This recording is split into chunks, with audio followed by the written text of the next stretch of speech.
If you want to learn how to make a grilled Philly cheesesteak sandwich, watch this video, okay? First, you want to start you off with some bell peppers. You can use any colors, typically like green and red, but I only had yellow and red, so that's what I use. You want to chop them up just like this. You can remove the seeds or de-seed it or whatever before or after. It doesn't matter. I typically do it after just so I can clean them off and rinse them off and things like that. I slice them thinly because this is going on a sandwich and I do not want to crunch, like bite into a thick piece of bell pepper, okay?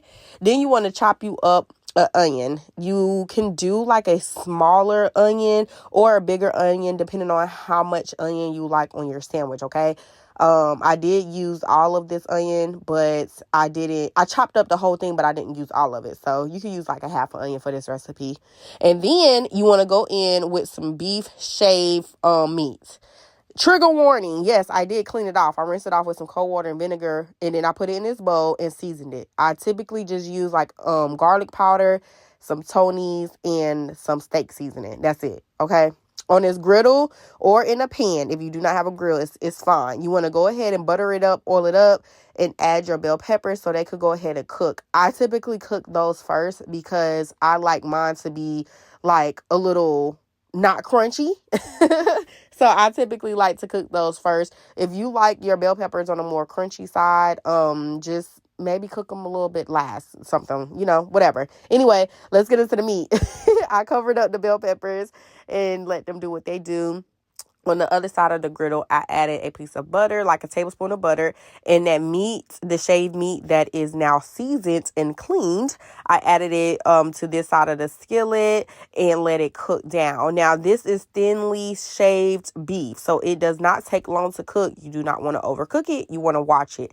I had my griddle on like a medium to high heat, so it did not take long to cook at all. I want to say this took a total of about like 6 minutes or so. It's thinly sliced meat, so you want to watch it.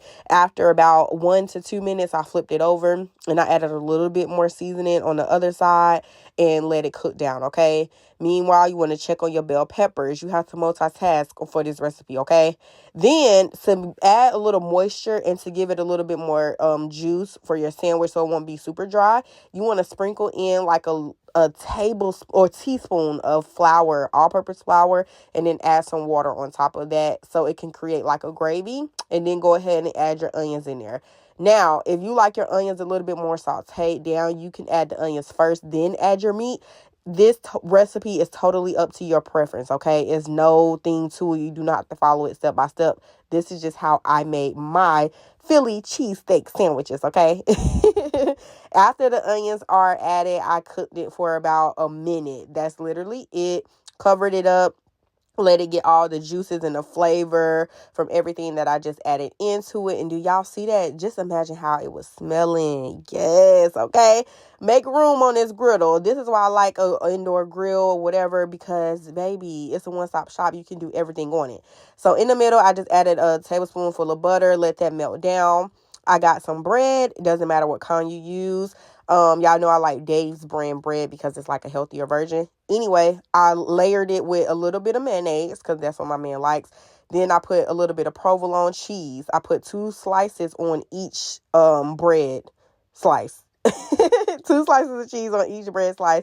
And then I layered it. On one side, I added the Philly cheesesteak, the shaved beef on one side, and then I added the bell peppers and the onions on the other side. And then after a minute of the bread toasting, I went ahead and flipped it over.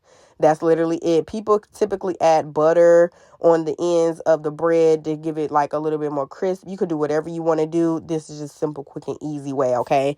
And then look how that turned out, y'all. I made out of this 1 pack of meat, it made like 4 sandwiches. So yeah, it was a little thick pack. But look at that. You can layer it with cheese, however much you want to add. Just make sure that you don't overflow it because you don't want the bread to become like super soggy. And look at that.